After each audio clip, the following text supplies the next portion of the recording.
What are dermal optic reactions, Dan? Well, optic, eyes. Dermal, skin. Yeah, it's pretty obvious, Dana.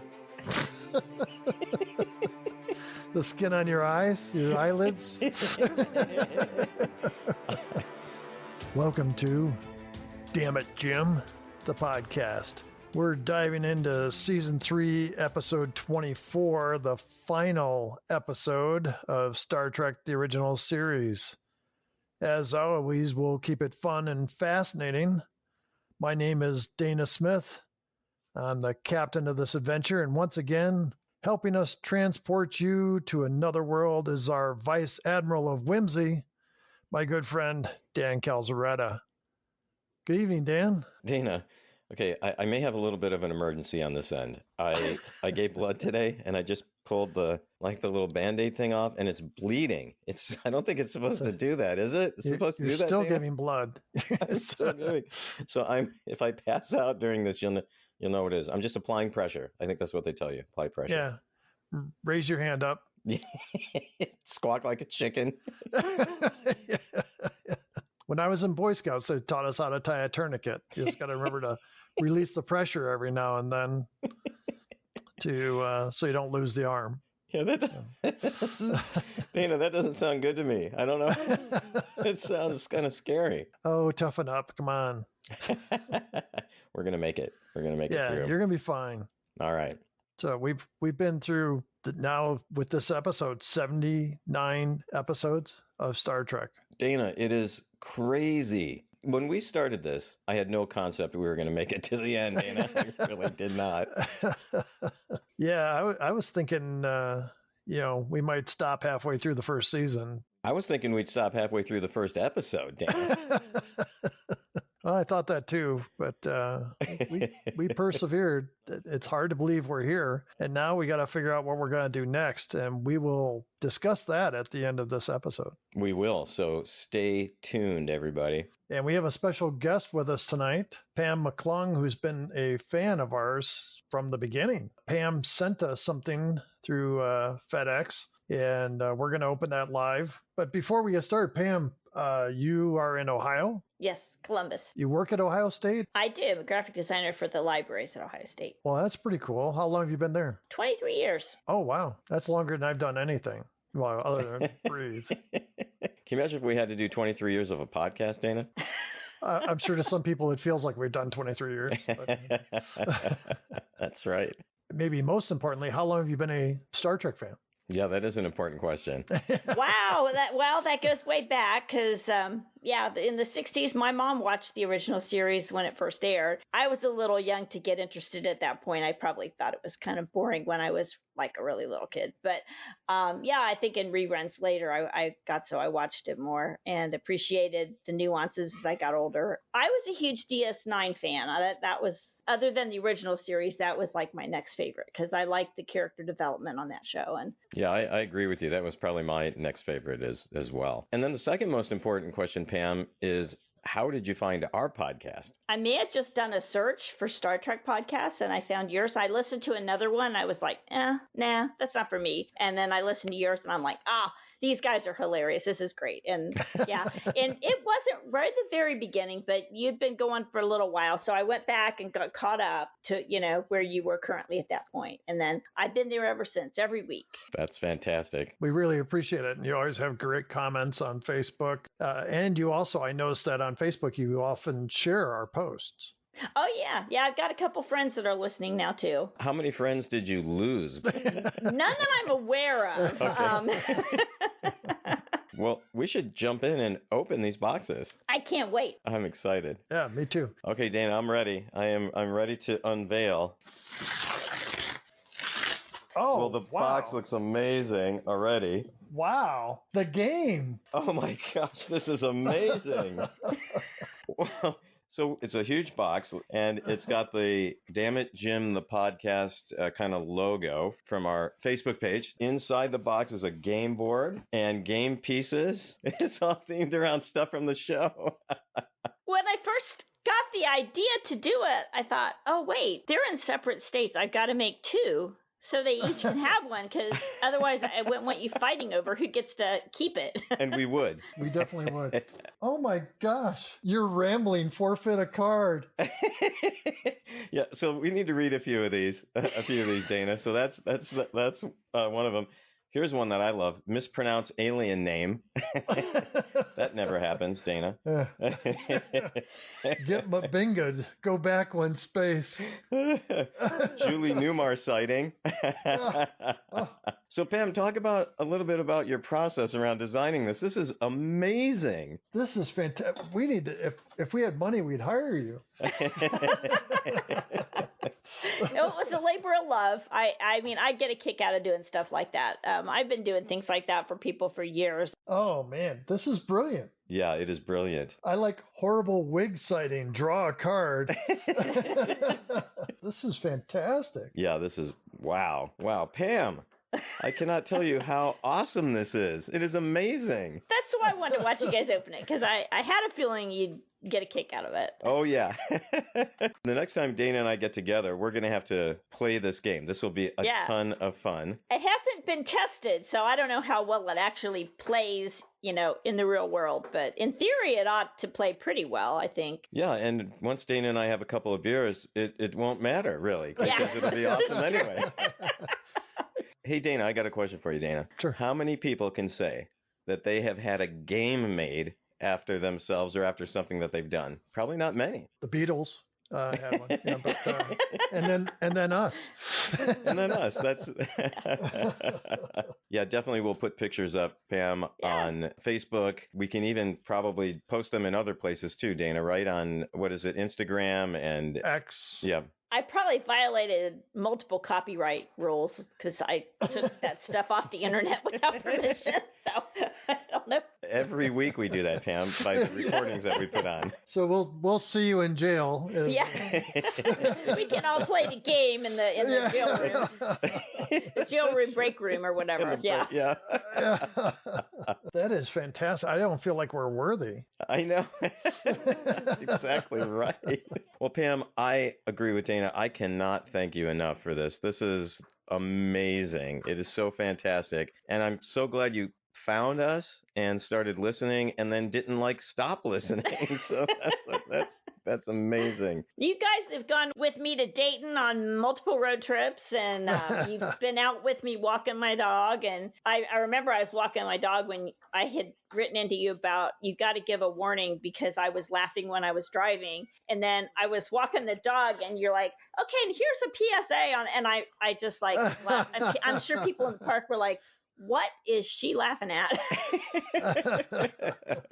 Pam, thank you so much once again. This is amazing. I am really so grateful you're a listener of ours and that you decided to do this for us. It is just so fantastic. Thanks for taking your time, not only to make this amazing game, which is so cool. I can't wait to really dive into it later tonight after we're done recording the podcast, but for being, again, such a longtime listener and fan of the show. Thank you, Pam. It's great. Thank you guys for making it every week. It's much appreciated. You guys put a lot of time into this every week, and I understand that and know that, and I appreciate it. Well, thank you. It's fun. I look forward to it. Wow, Dana, I can't even begin to explain how fantastic that is. I am so excited. I can't wait to play this game. And I think we'll start something new. People all around the world are going to want to be playing Damn It, Jim, the podcast, the game. I think you're right. I think we should make it into a drinking game. I'm sure a lot of people do make our podcast a drinking game. And maybe not so much a game. They just need to drink to get through it. If he says Mabinga one more time, I'm finishing the bottle. Yeah. And if he talks about that damn English professor again. Since we had a guest on, we'll skip the usual banter that we have. Why don't we dive right into the listener comments and get the show going? Let's do it. Facebook, we had Brian Kavanaugh said, I think the idea that Spock would regress to a time before Vulcans devoted themselves to logic never had any legs. That was very interesting and very science fiction. William Kroll said, if Spock reverted to a time before Vulcans had logic, why didn't McCoy regress also? Tim O'Connor said, Zarabeth is such a babe. I did like the Tarzan and Jane outfit she had. I was thinking she was going to make one for Spock. Dan Basta said, I liked and much preferred This Side of Paradise better than All Our Yesterdays. All Our Yesterdays would have been a much better choice to end the original Star Trek series with much more class and sophistication and much more tasteful ending to the series, since the NBC nitwits were in such a hurry to get rid of the original Trek series. Can't really argue there. No, I totally agree. Frederick Gilmore said, I like this episode, but always found it a strange civilization with time travel, but did not have spaceflight. Yeah, I wondered that same thing. Yeah, it seemed kind of advanced in some ways and kind of not so advanced in others. Yeah. And finally, Pam McClung said, I don't believe they violated the Prime Directive in this case, since it was really only Zarabeth they told that they were from another world, and I think she had already pretty much guessed it. So they did not violate the Prime Directive. Pam, you're dead to me. I think she's right, Dana, but I don't want to admit that. But you just did. Oh, rad. Dan, do you have any emails or phone messages this week? Yeah, Dana, both. So we got an email from Lou, our good friend in Canada, who agrees with me, Dana, that the Prime Directive was indeed violated. And and since he's an international listener, it counts as like double. I'm pretty sure. Actually, Dana, he agrees that the Prime Directive was not violated. And on that note, on YouTube, we also received several comments about All Our Yesterdays. Listener Tuning Spork, I don't know the name, said, the Prime Directive forbids interference with the natural development of an alien culture. So in my opinion, no violation of the Prime Directive. These people, Dana, all of them. It's like I lost out on the popcorn unless it happens in this episode, Dana. You wonder where all our money went that we've been getting for the ads. I had to pay some people off. So. And then Dana, Olaf Olafsson, a good friend, also commented about All Our Yesterdays. He said, the series should have ended with this episode. If a time machine were invented, I would go back and stop them from broadcasting Turnabout Intruder. This POS from TOS. For those who don't know what POS means, I think it means piece of shit. Or Schmidt. That's a better way to say it, Dana, because then I wouldn't have to bleep it out, which I already did. Dave Rutan said, I think you guys missed out by not making the discount code for your sponsor, Schmitter. That's funny. Well, we didn't come up with the discount code. That was actually North Shore Adult Diapers came up with it, but we should have suggested that one, Dana. Yeah, I don't know what we were thinking there. I don't know. Well, we weren't, which is generally how the podcast goes. And then finally, we did get a voicemail from listener Ed Darlow. He's also known as Asimov Trek, and he left a comment about All Our Yesterdays. Here's what he had to say. All Our Yesterdays, that was an excellent episode. Personally, I think it's as good as anything in the first season. Thank you, and you take care. Bye-bye. So, Dana, he also wondered in that comment when he's going to get a signed rock. I think you are working on the rocks right now. I am. I gotta go find a few in my backyard. And I will. So here's the deal with the rocks. I am sending the rocks to Dana this week, signed. I'll sign them. Then Dana's going to sign them, and then Dana, you're shipping them off, right? Yes. Okay, good. So the rocks are coming for anyone who we owe a rock. All we ask is you don't throw them at us when you see us. So, that's right. That's all I've got for this week, Dana. Thanks to everyone that wrote to us on Facebook or emailed or left a phone message. We always appreciate hearing from you. Dan, what is the phone number should somebody want to call us? Dana, the number for the Damn It Jim hotline is 509-676-6298.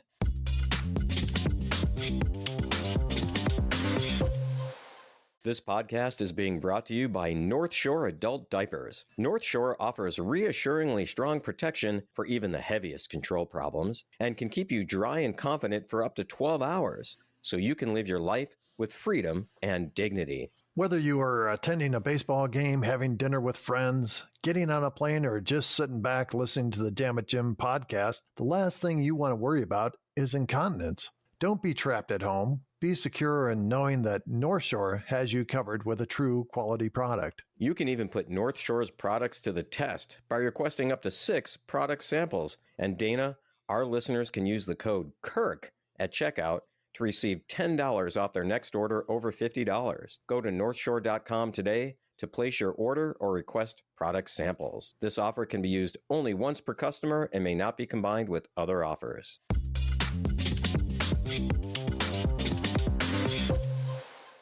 Okay, Dan, here it is, the final episode, Turnabout Intruder. So we see the Enterprise circling a planet that has rings. We get the captain's log started at 5928.5. The Enterprise has received a distress call from a group of scientists on Camus 2. They are exploring the ruins of a dead civilization. The situation is desperate. Two of the survivors are the expedition surgeon, Dr. Coleman, and the leader of the expedition, Dr. Janice Lester. Now, I actually thought originally it was Camus 2, in reference to the French philosopher.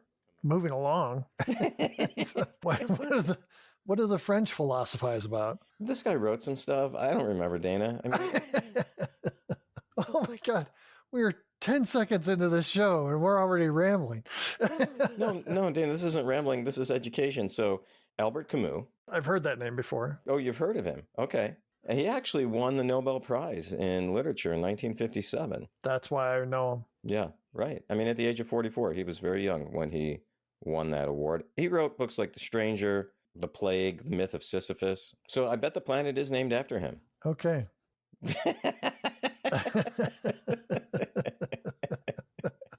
Any other philosophers we want to discuss during this show? We'll see if there are any other planets that are named after philosophers, and then we'll find out. Okay. So when we go inside the planet, we see Janice Lester on the bed. It'd be great if there was a planet named like Kafka. That would be great. Jesus Christ.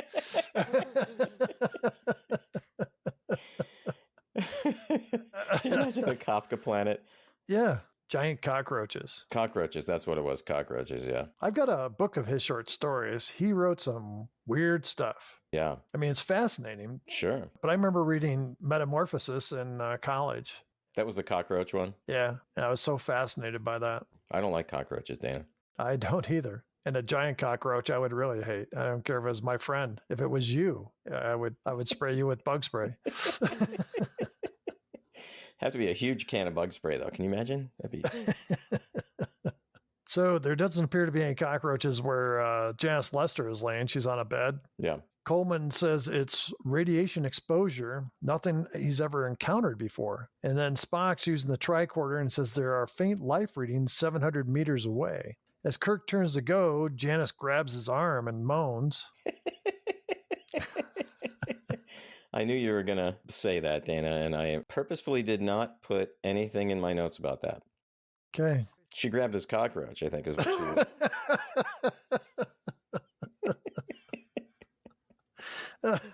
McCoy sees this and says, perhaps your presence will quiet her. The thing is, Kirk's presence never quiets McCoy. Why would he think it would quiet Janet Lester? He knows that Kirk has a way with women. So Spock, McCoy, and Coleman all take off. Janice says, I hoped I wouldn't see you again. I don't blame you. The year we were together at Starfleet is the only time in my life I was alive. I never stopped you from going on with your space work. Your world of starship captains doesn't admit women. It isn't fair. No, it isn't. You punished and tortured me because of it. And Kirk says, well, you're not quite dead yet. The series is, but you're not. Kirk gets up after, the abuse and walks towards a wall with a design carved into it. Janice gets this look on her face, kind of like a sinister smile. Yeah. Then she sits up and pulls a device from under the covers. Don't even. She points this device at Kirk, and then she fires, and Kirk is pushed up against this wall. Yeah. And she gets out of bed, and she's got this evil grin on her face. She goes over to the wall, and there's a control panel on the left side of the wall, and she does something there. And then she steps up and stands a couple feet away from Kirk, and then their bodies glow. And we see an image of Kirk's body and an image of Janice's body kind of switch between the two of them. Yeah, it was a whole Freaky Friday thing. Yeah. So Kirk comes to, and he's acting like Janice. Goes over to Janice and picks her up. Because she's still kind of stuck against the wall. Yeah. Must have been like flypaper. He takes her back to the bed, And he's just like enthralled with the new body. He's like, touching himself and raising his arms in the air. And he says, why didn't you smother me when you had the chance? You wanted to. You're strong enough to. And then he takes the scarf from around her neck and as she wakes up and she moans as Kirk wraps the scarf around his hands. Like he's going to strangle her, right? Yeah. And says, this Captain Kirk is not afraid to kill. Then he hears footsteps and stops. So when the three men return, he asks McCoy for his report. McCoy says they were too late. Coleman looks at Kirk. He says, Dr. Lester is near death. Well, Dana, I got to jump in for a second. I do say this is going to be difficult for you when you are talking about Kirk and when you're talking about Dr. Lester and the whole back and forth thing. It's going to be tough. I mean, I'm already confused as to who you're talking about. Just pretend you know what's going on. Pretend you watched the episode today. So I actually did watch this one this morning. I did. So McCoy says he needs to beam her up to the Enterprise. So they beam up to the ship. Kirk sends Dr. Lester to sickbay and tells Spock to take them out of orbit and resume the designated course. And the whole time he's doing like non-Kirk things. He's touching his hair. He's kind of like, giving like sideways glances, right, and posing, just more so than usual. Well, the funny thing is the real Lester was in a relationship with Kirk back in Starfleet, right? Yes. So the real Lester should be happy that Kirk's inside of her now. It's also confusing. It's Dana, I'm so confused. I'm really confused, actually. I mean, I watched it and I wasn't confused, but listening to it, I'm like really confused. It's hard to put into words, but just like I said, hang in there. I don't even know where the fuck I was. Just skip a whole bunch because this episode is so bad, and then just like randomly choose a place to restart. So the voiceovers, the Enterprise is proceeding to its next mission on the course set before I took over command. Now the years I spent studying every single detail of the ship's operation will be tested. With a little experience, I will be invulnerable to suspicion. At last, command of a starship. All the months of preparation now come to fruition. So this has been a plan that she's had probably since Kirk jilted her at Starfleet. Yeah, I bet. But all she needed to do was to get on the Enterprise and say, hey, could you show me all the technical manuals and just let me know how to take over the Enterprise? Yeah. As if somebody wanted to take over the Enterprise, how exactly would they do it? Yeah. And they would just show you. Yeah. And you got to start with the transporter first, Auxiliary control would be next. Yeah. So on the bridge, Kirk checks in with Sulu and Chekhov. And then he sets a new course, and Spock points out that will send him in the opposite direction of their original mission. He points out Starbase 2 is on direct course for their intended destination. And Kirk Janus says, the time is of the essence. And he asks what the time would be to get to Starbase 2. And Chekhov says 72 hours. I don't know what kind of accent that was. 72 hours, Captain. Thank you. Mine wasn't good, though, either, Dana, so. Yeah, well, I was just giving you credit so we could keep moving. Whatever we do, we don't want to get sucked into some sidetracked ramble thing right now. So the Benicia colony that he changed the course to is only 48 hours away. Spock says if the intent is to get Dr. Lester the best treatment, then the Benicia colony is the most primitive, whereas Starbase 2 has the staff and facilities needed to fully treat Dr. Lester. Kirk seems slightly defeated and says, stay on present course and notify Starfleet of the delay, and he storms off to the turbo lift. And everyone on the bridge kind of gives him a weird look, right? Like, what's going on with the captain? Yeah, because they kind of, show Sulu and Chekhov and Spock all look after him. And kind of like, who the hell was that? So next we see Kirk in his quarters. He's filing his nails. God, Dana. As McCoy is obviously upset and says, I'll let my record speak for itself. And Kirk asks, why are you so upset? I'm not criticizing you. And McCoy says, the reason I'm here is because Dr. Coleman's record states he's incompetent. And Kirk says, that's just your opinion. And McCoy goes on and says, no, sir, that's the opinion of Starfleet Command. So why is this guy still out there at all? Right. He says, I checked with him. Dr. Coleman was removed from his post as chief medical officer of his ship for administrative incompetence, as well as for flagrant medical blunders. Kirk says, Dr. Coleman's experience on the planet make him the logical choice. McCoy says, you have to make a decision just as I do now. I'm asking you to report to sickbay for an examination. And Kirk acts all upset and starts to walk toward the door. As he asks why, and McCoy states, "Because you're filing your nails, and I've never seen you filing your nails before." Such a sexist trope going on in this whole... Oh, man. And there are so many in this episode, you know? Yeah, it doesn't stop here. No. McCoy states development of emotional instability and erratic mental attitude since returning from that planet. And Kirk says, Any fool can see why you're doing this. I'll let Starfleet Command be the judge of my motives. I won't submit to this petty search for revenge. And McCoy basically says, Starfleet regulations state that I can examine anybody in the crew. So drop your drawers. So next we see Dr. Lester wake up in sickbay. She checks the readouts and it's like heartbeat normal, blood pressure normal. Penis gone. This is not right. What is going on here? So she looks down at her hand and it kind of stops her. She calls for Dr. McCoy, then Coleman enters. Coleman informs her that McCoy has been taken off the case by Captain Kirk. And now it's Janice. Kirk says, I'm not Janice Lester. Janice has driven herself mad in jealousy and hatred. Just then Chapel enters. Coleman says she's delusional and paranoid and must be sedated. Chapel says she'll prepare a sedative and goes off. And Janice sees herself in the mirror and slowly moves towards it as Coleman says, you are insane, Dr. Lester. And then she's staring in the mirror like she cannot believe what she's seeing. She's touching her face with her hands. And then she's like, ooh, well, hold on. Let me... Wait a minute. There's more here to explore. Yeah. That's what Kirk would do. Yeah, you know it. We see Dr. Lester's lying on a bed. Chapel comes in and Janice Kirk says, I must have sounded quite mad to you before. She says, I'll be all right now. Then she asks if she can see Dr. McCoy, and Chapel says, that's against Dr. Coleman's orders. Oh, so Kirk, who's inside Lester's body, is starting to figure stuff out a little bit. Yeah. Okay. So Janice says, how about that very kind Mr. Spock? And Chapel says, I might be able to arrange that before they get to the Benicia colony. And she hands Dr. Lester a drink, looks like prune juice. Well, maybe there was a different issue.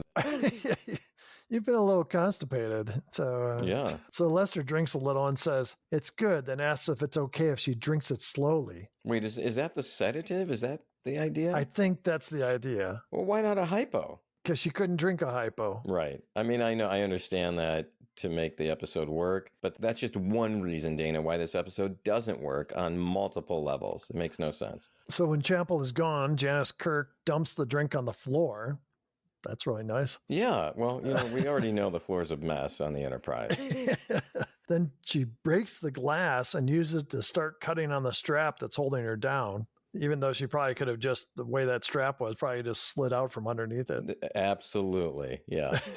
So we go to McCoy looking at a monitor that has a white box in the middle, kind of glowing different colors. McCoy says, these tests should help me pinpoint the cause of Jim's illness. And we see Spock's in the room with him. Well, it looked like the only thing that test could do would be determine if you were colorblind. I mean, what is this test anyway? Well, we got to just work with what we have, Dan. So, yeah. And it's not much. So Spock says knowledge of the captain's aberrant behavior is spreading throughout the ship. The crew is becoming increasingly tense. Well, why this aberrant behavior? Why not all the other times he's been aberrant? Yeah, nobody seemed to notice the difference when he wanted to kill them all or anything. So yeah. So McCoy says the concerning part is that Jim doesn't even seem to be aware that there's something wrong with him. And Spock says the illness is apparently mental. Do you understand mental, Doctor? You probably don't. So McCoy suggests that Spock try to talk to Dr. Lester while he's examining Jim. He says, I want to be alone with him. Okay. Spock warns that they are treading on dangerous ground. Sorry to interrupt again, but Spock says they are treading on very thin ground. Isn't the term thin ice? Yeah, or dangerous ground. So where's the freaking English professor when we need him, Dana? Maybe it's like one of those old Earth sayings he never mastered. Oh, sure. Yeah. Like, let them eat pie. Okay. I like that, yeah. So just then Kirk enters and we cut to Janice running down the hall. So as Spock is moving towards the door, Dr. Lester comes in. She says, Spock, Bones, I've got to talk to you. don't let them lock me away. And she still has that broken glass in her hand. Then she sees Kirk. She backs out, and Kirk follows her. Kirk knocks the glass out of her hand and then karate chops her. We should have had a karate chop count, Dan. We would have been in the hundreds. Oh, we should have. That's a good idea. Let's go back and do the whole series again. We should. I mean, in fact, that's the special announcement we have, that we're actually just going to redo the entire series. Starting with this one, we're going to repeat next week and then work our way back. Oh, backwards. That would be good. Yeah. Because, Dana, we know, and we've said this since season 1, we should have done these in production order. So when Lester falls, Kirk looks like he's going to keep hitting her. He is got a clenched fist, and it was like when Ali knocked down Frazier. You know what I mean, it was just. And McCoy looks flabbergasted. Yeah. Oh, yeah. And he steps in. He's like, Jim. And, security comes running up. I don't know who the fuck called them. Kirk orders she be put in her room, and no one is to see her without his permission. Kirk and McCoy kind of stare at each other, and then Spock walks away. After a moment, McCoy points to the room, the sick bay. He and Kirk enter. We follow Spock down the corridor, and he comes up to the guard standing at Dr. Lester's door. And he says he has a couple of questions he needs to ask her. The guard says, "Did the captain order it?" And Spock replies, "Why should he? They are my questions." That was a good line. Yeah, might be the best line of the show. But the guard, when he said his line, I was pretty convinced that it was the first time he actually said those words out loud. He may have read the script, but it seemed like he didn't even practice, Dana. I thought it was the first time he ever spoke, period. So, Once again, the acting there was not really good. Yeah, and this guy's been in episodes before. He has, yeah, several. It's Galloway, and he says, "I believe the captain would want me present." And Spock says, "By all means," and pushes a button on the door and goes in, with Galloway following. Next, we see Kirk doing the leg exercise on the wall, and Dan, he's shirtless. We got one, Dana. Yeah, I was thinking it was never going to happen again. They seem to be protecting his nudity there. But if he's Lester, can you see where I'm going with this? So where were the censors on this? Right. So he's doing these, the leg exercise where he's pushing the pedals on the wall, kind of upside down. And McCoy's watching carefully, and McCoy tells him to stop. And Kirk does like a roll off the table, kind of like over his shoulder. I was pretty impressed, really. Yeah, it was good. And he stands wiping sweat off his body with a towel. McCoy says, "Your heart will last forever. Liver, kidney, blood count, metabolic rate, everything, even your glands, functioning at their usual normal peak of efficiency." Hold on, Dana. The glands thing. What the heck? Yeah, the glands. Glands are functioning normally, I guess. Yeah. So what does that mean? It just doesn't mean anything. Yeah. So Kirk says, "Good. I hope you're as pleased about it as I am." McCoy nods as Kirk tries to put his shirt on. McCoy says, "Don't get dressed yet. The Robiani dermal optic is crucial. It reveals the basic emotional structure." But why can't he have his shirt on for this test, Dana? I was wondering the same thing, but I think McCoy just likes seeing his bare chest. Could be, yeah. He says, "There should be no change in your dermal optic reactions." What are dermal optic reactions, Dan? Well, optic, eyes. Dermal, skin. Yeah, it's pretty obvious, Dana. The skin on your eyes, your eyelids? Yeah, I have no idea. No idea. Kirk is under the glow of this light. His arms are raised up like he's surrendering. And McCoy says, "Okay, lower your arms and open your eyes." Put your pants back on, Jim. I never told you to take your pants off.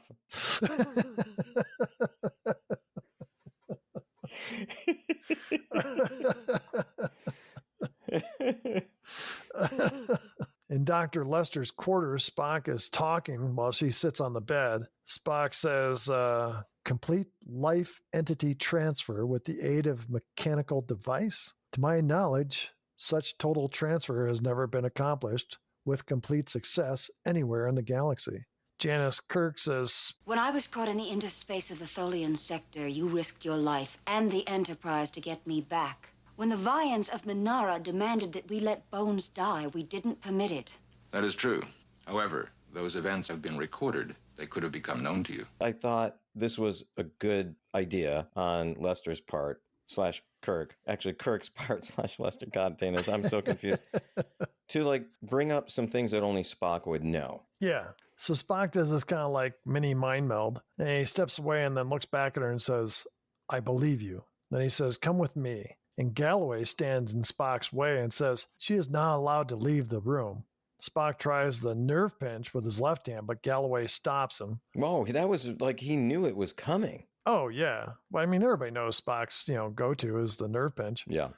So Spock uses his right hand to do the Vulcan nerve pinch, but Galloway yells out before he was knocked unconscious. We see the guard react outside. Yeah, again, a very poor reaction, Dana. This guy also, no acting lessons. Obviously, the producers knew this was the last episode, right? They didn't maybe tell the crew at this point yet, but I think they went down to the commissary, just like they do in a lot of other episodes, to get stuff.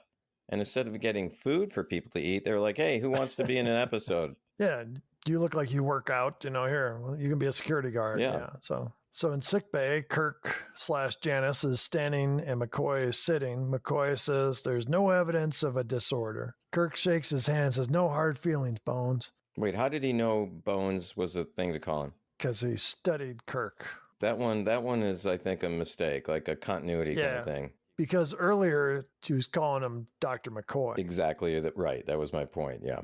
Just then security calls and says, escape attempt by Dr. Lester. Kirk calls security and orders them to Dr. Lester's quarters. And Kirk runs out and McCoy follows. No, he's got his shirt back on at this point, right? Yes. That's too bad. Would have been fun for him to just be running out there with no shirt. Well, he's done it before. I mean, in one of the first seasons, he's walking down the hall after a workout. Yeah, I think that was one of the first episodes, Charlie X. Yeah, I think you're right. Yeah. At Dr. Lester's quarters, Spock exits and says to the guard, everything is under control, and he does the Vulcan nerve pinch, and the guard falls. Just as McCoy and Kirk run up, 2 more guards come off the turbo lift, look like they're straight out of USC football practice or something, because one guy, I thought he was wearing shoulder pads. Yeah, they were big, yeah. They were on the tour of the studio. Kirk orders them to draw phasers. And so the guy says, I don't have any pen and paper. And, Spock says no physical resistance will be offered. So then Kirk walks over to the intercom and makes a ship-wide broadcast. Yeah, but hold on. Sorry to interrupt again. I know it's a minor point. But he just presses the same button that he would normally press to talk with someone on the bridge. How does he automatically become broadcast all over the ship, No idea. I mean, there is no explanation for it, obviously. Bad stuff in this episode. Maybe, when the captain touches a certain button a certain way. Not taking the bait on that one either, Dan. So he says, attention all personnel. First Officer Spock has been placed under arrest. A hearing will be immediately convened to consider the charges and specifications of a general court-martial on the charge of mutiny. So we're in the conference room where they're doing the court-martial, and we see Scotty is talking to Spock while Spock is sitting in the witness chair, and Scotty says, surely you must have more than that to go on. Your evidence is completely subjective. Wait, hold on a second. Scotty is now like a lawyer? What, he's the prosecutor? What's going on here? Hey, they were, they couldn't just, pick up a lawyer on the way, so everybody's got to do double duty. I mean, look, they didn't need an archaeologist. They always found one on the ship. They didn't need someone who understood ancient Roman and Greek history, They found that person on the ship. Yeah. They don't have a lawyer? Well, maybe the legal team was tied up with an accident down on the lower decks or something. Could be. Yeah, but Scotty says, we have to have evidence that we can examine out in the open. And Spock replies, the best evidence is locked away, the one who is subject of this investigation. And Kirk gets out of the chair and goes towards Spock. His movements, everything is more feminine. In a really offensive kind of way. Yeah, I don't know how to respond to that, but yeah. Yeah, it was just really bad. Kirk stops for a moment, then orders security guard Lemley to go and get Dr. Lester. So Lemley enters the room with Dr. Lester, and then Janice takes the stand. Kirk apologizes for all she's been through, and then he says he has to ask a few more questions and hopes that's okay. You claim you are Captain James T. Kirk? And she says no. And Kirk says, oh, well, However, as I understand it, I'm Dr. Janice Lester. And Janice says, that's very clever, but I didn't say it. I said the body of James Kirk is being used by Dr. Janice Lester. And Kirk says, can you tell me why Dr. Janice Lester would agree to this ludicrous exchange? To get the power she craved.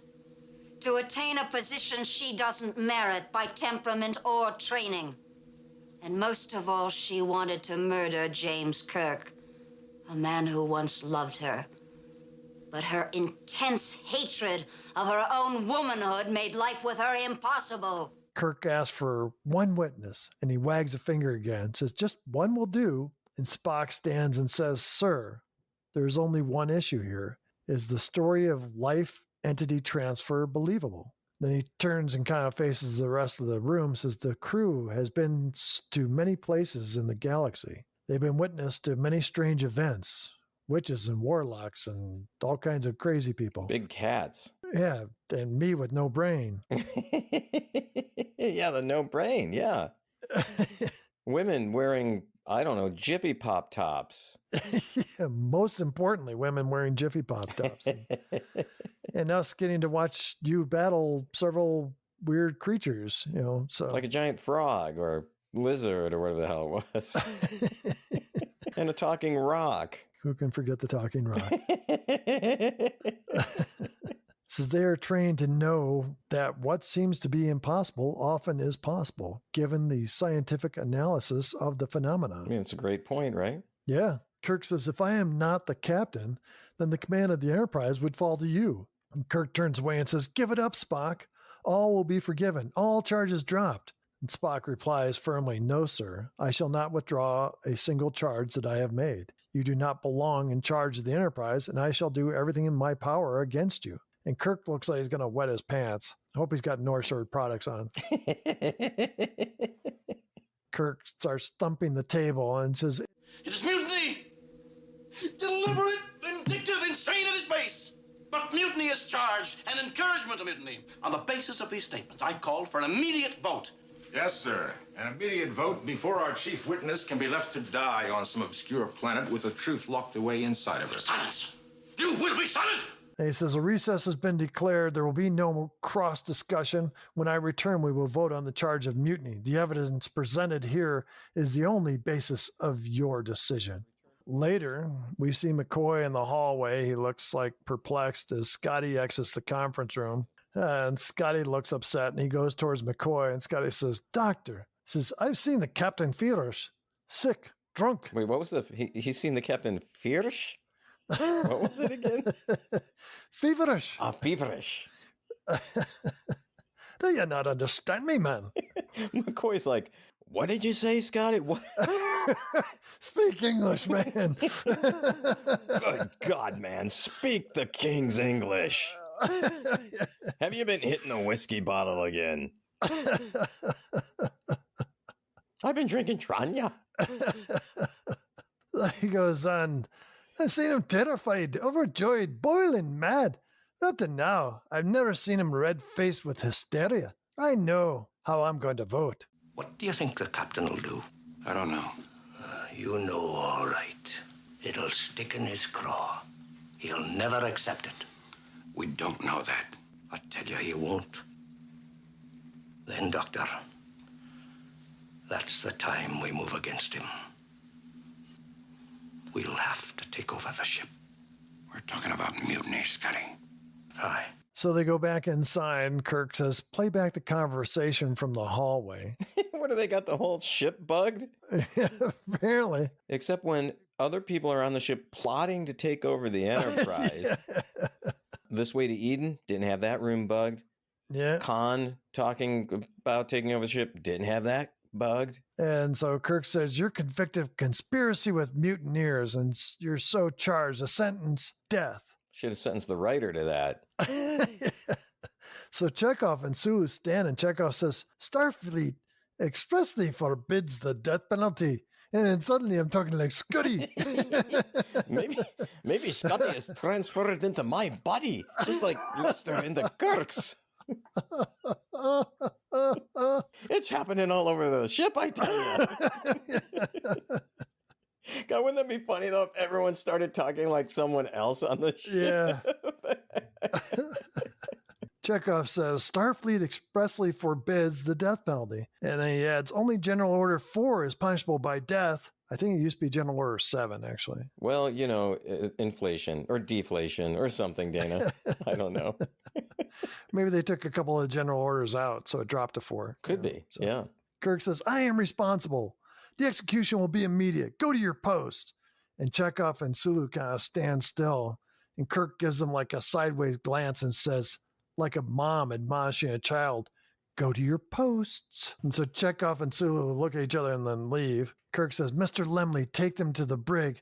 Prepare for execution. When no one moves, he screams, go on. Don't you think, though, right at that point, people would have been like, no, this is not going to happen? Yeah, you would think.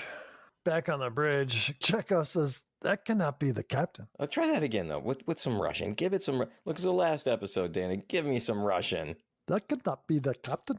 I can't. I'm like lost. Okay, let me try. Let me give it a shot here. Okay. Okay, let's see. Vaisulu, that cannot be the captain.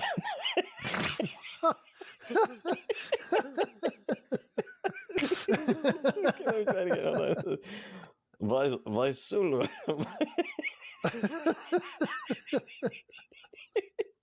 I can't do it.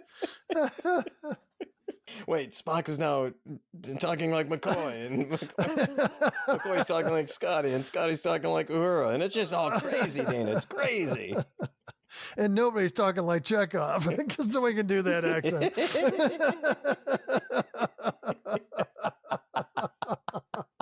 Cut to see Spock has his hands on Janice's neck in the brig. Like he's strangling her? What's going on in there?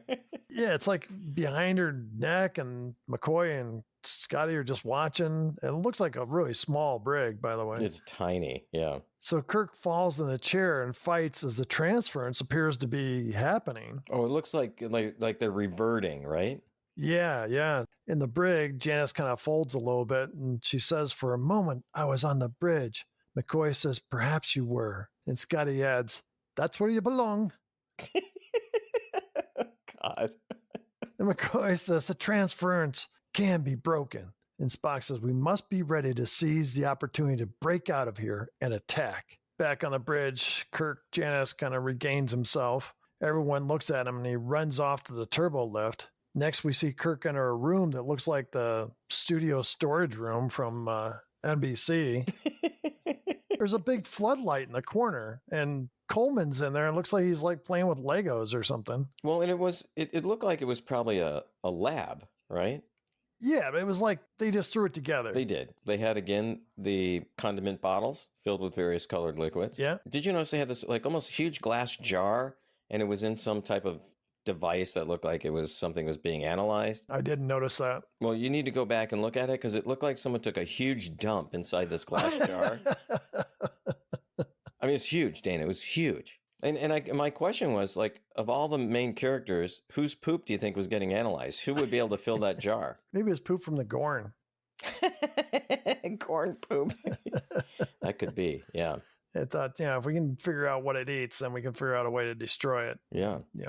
Kirk goes to Coleman and tells him the transference was almost broken. And Coleman says the only thing you can do is kill Dr. Lester, which means to kill Kirk. Says that will end the transference. And Kirk, Janice says, I can't. You must kill her for me. And Coleman says, I've done everything else for you, but I will not murder for you. Kirk steps forward and says, if Kirk doesn't die, we'll both be exposed as murderers. Does that give you any choice? So Coleman walks around the table, and I made a note here. Behind the table are Dan's favorite plastic squeeze bottles. Yeah, I know. And Coleman pulls out a phaser and a hypo spray. Well, you always just leave a hypo and phaser tucked away in a lab there somewhere. So yeah, that's true. It was like it was hidden in there. Yeah. So Kirk says the dosage should be doubly lethal, and Coleman says it is, and then they leave. So they go to the brig, and Kirk says he's going to separate them, and he pulls his phaser. Spock starts to say something when Kirk notices Coleman and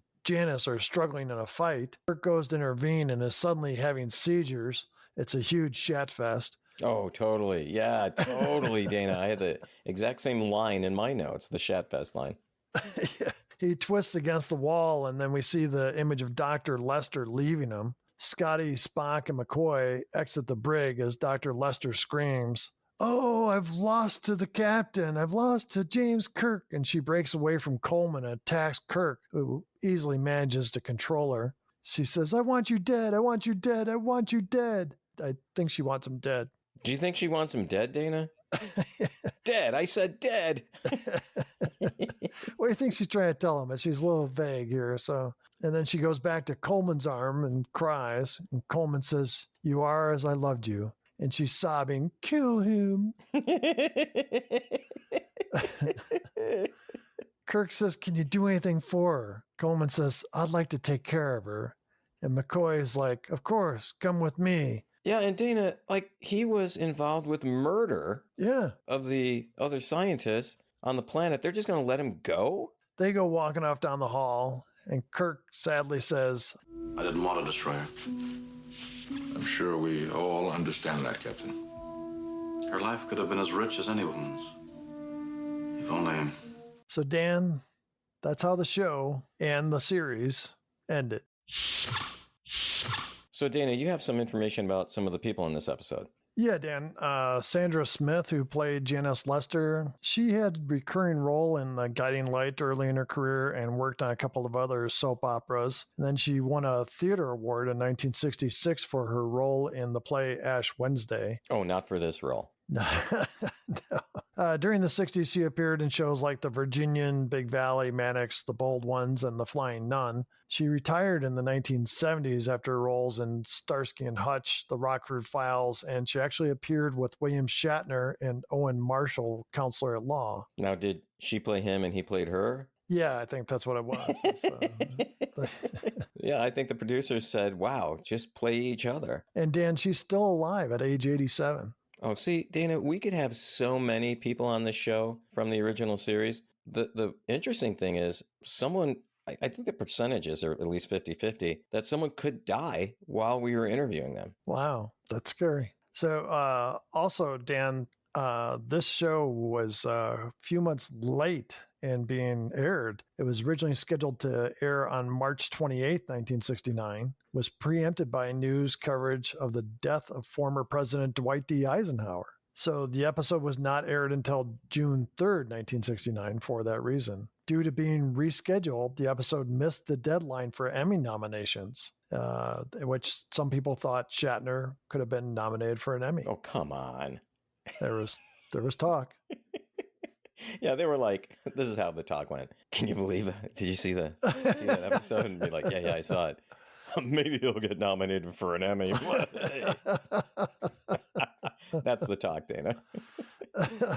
Dan, do you have anything you want to share about this episode? I do, Dana. So during the first 3 days of filming of this episode, pre-production was already underway for what would have been the 25th episode of the season called The Joy Machine. Now, what do you think that episode was about? Would have been fascinating. But Shatner was supposed to direct that episode. But during the fourth day of filming, Gene Roddenberry came onto the set and informed Shatner that the series was canceled by NBC. Oddly enough, Dana, when Gene Roddenberry gave the news to Shatner, pro football player O.J. Simpson was with him. Wow. Roddenberry was giving him a tour, and Simpson had talked about how he was thinking maybe changing careers to becoming an actor or maybe a door-to-door knife salesman. Sorry, that's bad. We're an LLC. If we get sued, it'll be you as the president of the LLC. We're in this together. Just weird that O.J. Simpson was on the set when that happened. And then finally, Dana, even as filming was wrapping up, crew members were dismantling the Enterprise sets because they knew that had been canceled. Can you imagine that? Yeah, that'd be tough. And there's a classic Saturday Night Live that has John Belushi, Dan Aykroyd, and some others as though they are on the set of the Enterprise after it gets canceled and the sets are being removed. So if you haven't seen that episode of Saturday Night Live, Google it. It's classic, Dana. But Dana, that's all I got. What do you got for themes and dilemmas this week? Well, really, Dana, for me, the biggest dilemma in this episode is that this episode ended the series. And it seems like starting in maybe it was the 80s, I don't know, when series knew they were coming to an end, they would do like a very dramatic ending episode, or it'd be a multi-part episode. One that really comes to mind is MASH. Remember that one? Oh, yeah. And I'd say almost every series since then, if they knew the series was going to end, they would do an episode like this. So I feel cheated, Dana, that we didn't get this from Star Trek. That's what I have for Dilemma, Dana. How about you? Dan, took it to be, power and authority does not mean blind faith from the crew. Power must be fair and reasonable, as well as even tempered. And, it's one of the things I took from it just with when he's flipping out, you could see that he was losing the crew. And that's something you never saw from Kirk. Dana, how about if we talk about the best and worst parts of this episode? Yeah, Dan, that'd be perfect. Dana, what do you have as the best part for this episode? Shatner, all the stuff that he did. I mean, it was obvious he was portraying a woman, but I mean, I don't know. I can't imagine another actor playing it the way he did.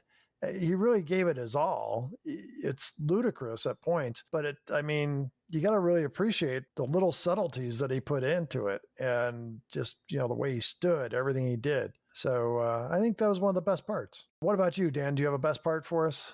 I'd say similar, but it's that the shadow meter not only reached its full maximum, it went to 11, Dana. Yeah, it sure did. How about another best part for you? I was searching, was that Spock has some great lines. Do you have another best part for us?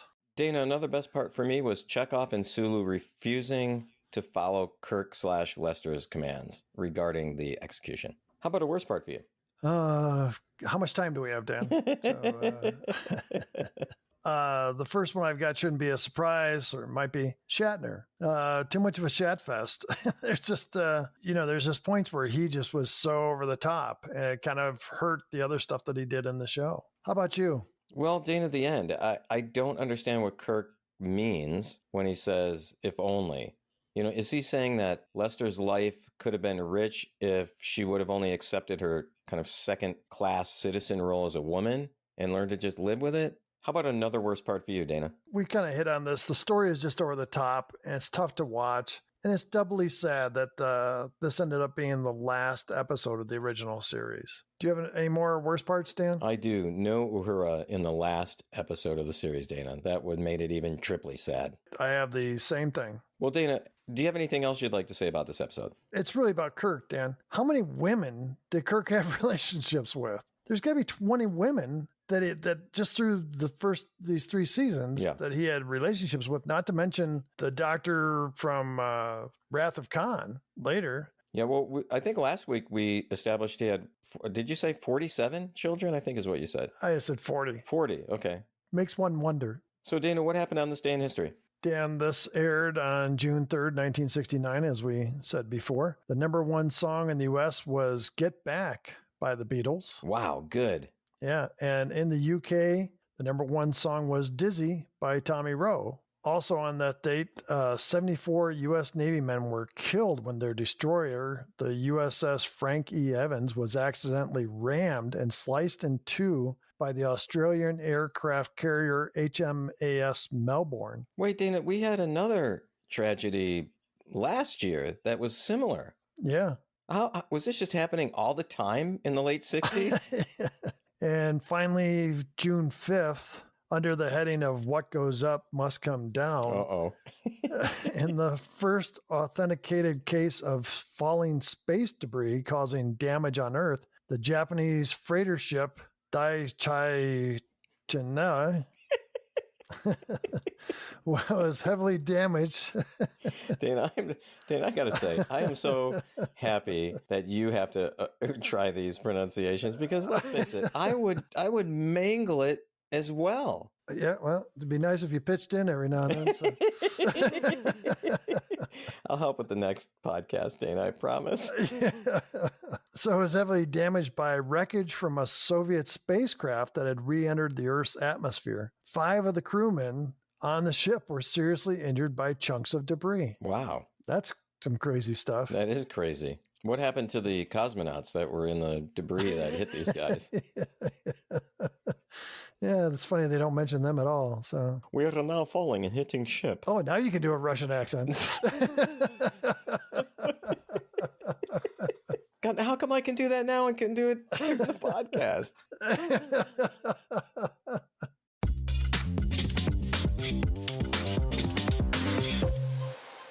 podcast is being brought to you by North Shore. North Shore offers premium incontinence products that can improve your quality of life. Managing incontinence can feel like a no-win scenario. Local drugstores often have a lack of options or sizes, or have cheap products that leak. North Shore is way different. Dana, incontinence affects over 13 million people in the United States alone. I have a close friend with multiple sclerosis who uses North Shore diapers to help him lead a normal life. North Shore products can empower you to live your life on your terms by providing maximum absorbency that allows you to be dry and confident. It allows you to be you. And Dan, our listeners can use the code KIRK at checkout to receive $10 off their next order over $50. Go to northshore.com today.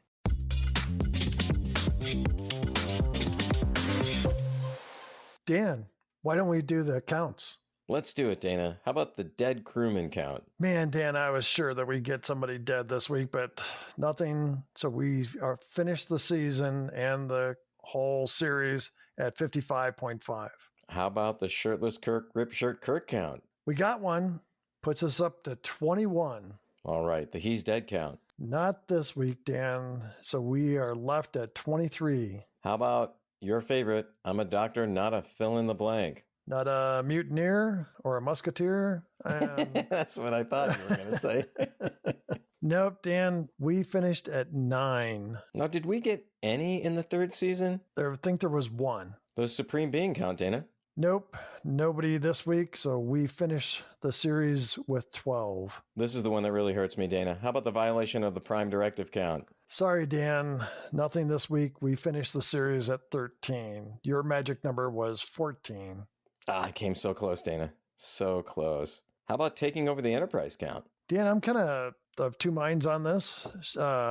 One being Kirk, the other one being Dr. Lester. Should we count Dr. Lester as taking over the Enterprise? I think so, Dana. I really do. Well, if that's the case, that would put us up to 22. And then finally, Dana, for the last count of the original series, who's commanding the Enterprise? Now, when they beamed up, Scotty's the one that was at the transporter controls, but he's the one that they talked to. Right. I'm assuming he was in command of the Enterprise at that time. Yep. That one time puts us at a total of 60. But Dana, Lester also was commanding the Enterprise as Kirk. Don't you think we should count that? Wow, I didn't think about that. I'm willing to go with that. I think we should. Okay, let's give it a full one and make it 61. Dana, I cannot believe that we have finished the original series. Dan, what do you want to do next? Well, the surprise is, Dana, nothing. We're not doing anything. No. Oh my God. Hopefully we didn't have people either shouting with joy, yes, thank God they're not using any more internet bandwidth, or, saying, oh, that's sad. Well, Dana, you had a great idea to do something as like the final wrap up to season 3. Why don't you talk about that? Yeah, we're going to do a special episode, wrap up season 3, and actually all 3 seasons of Star Trek. We'll bring stuff out about each one of the seasons, and we'll have something special in there to talk about as well. That's right. And then why don't we make an announcement about what we do after that? Okay, Dan, and once that's done and you finish taking your multitude of vacations during the summer, we will be diving into the Star Trek original series films. So all 6, we're going to do those, and then we'll see where we go from there. And so, Dana, for those films, we're going to do 1 episode each? Yeah, we'll do 1 episode a week. Well, that's great, Dan. I'm excited to do that because I have not seen these movies since they were probably released in the theaters. Now, we are off next week because I am taking a little vacation, as it turns out. But the series recap will happen 2 weeks from today, Dana. That'll be exciting. Dana, it's almost like it's a little bit of a letdown right now because we're done. And even though we're going to do the films and continue on, Dana, we're done with the entire freaking series. It just blows my mind. Yeah, and when we started, it just seemed like such a big task. Here we are done. So, Dana, I know that we're going to continue on with the podcast, but I have to say thank you for coming up with this idea. Thanks for, I was going to say sticking it out, but I don't think that's not what I mean. Thanks for just being so willing to put up with all the crap that I throw at you during these episodes and the rambling and all that kind of stuff. But this has really, really been a lot of fun for me. Yeah, Dan, it's we talked about it early on. It's a labor of love. I really enjoy getting together with you and talking about this. We laugh a lot. Hopefully our listeners enjoy what we have to say and what we bring. So until we meet again in 2 weeks, live long and prosper. Thanks once again for listening to Damn It Jim, the podcast. We'd love to hear from you. Please send us an email at dammitjimpodcast@gmail.com or join the discussion on YouTube, Facebook, Instagram, or X. You can also call the Damn It Jim hotline at 509-676-6298. Enjoy the rest of your week, and as always, remember to live long and prosper.